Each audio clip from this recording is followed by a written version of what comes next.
आणि कढई तापत ठेवलेली आहे। आता आपण त्याच्यामध्ये थोडंसं तेल टाकूया।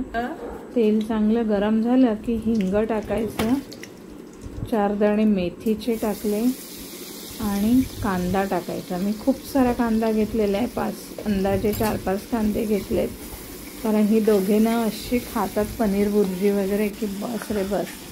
3-4 टोमॅटो घेतलेत मी, ती बारीक कापायची, एकदम बारीक, आणि 2-3 हिरव्या मिरच्या, त्या पण मस्त बारीक गोल गोल कापायच्या। कांदा तळायला लावायचा, चांगला ब्राऊन होईपर्यंत तळायचा।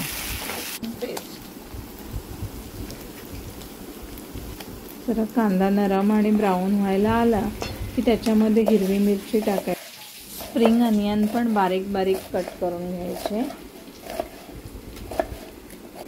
ते पण चव एक वेगळी लागते।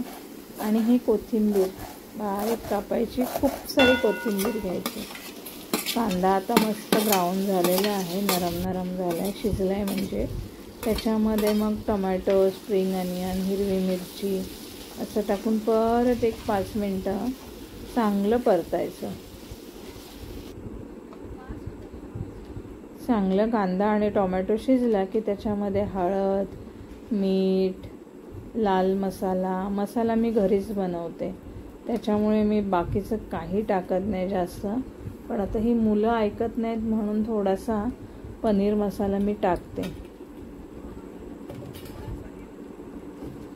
आणि मी बनवलेला माझा मस्तपैकी गरम मसाला, हा पनीर मसाला आहे चाटचा, तो थोडासा टाकायचा।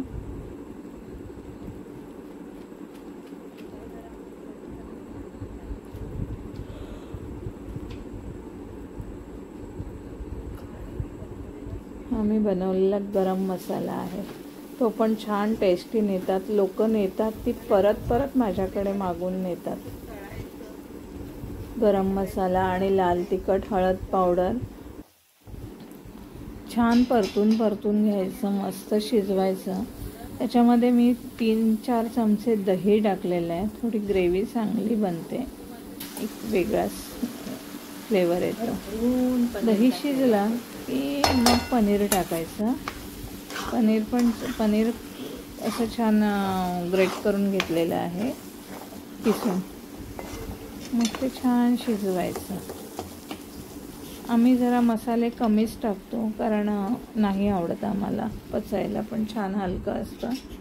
तेल आणि मसाले मी थोडे कमीच घालते आणि मग चांगलं शिजवायचं। ते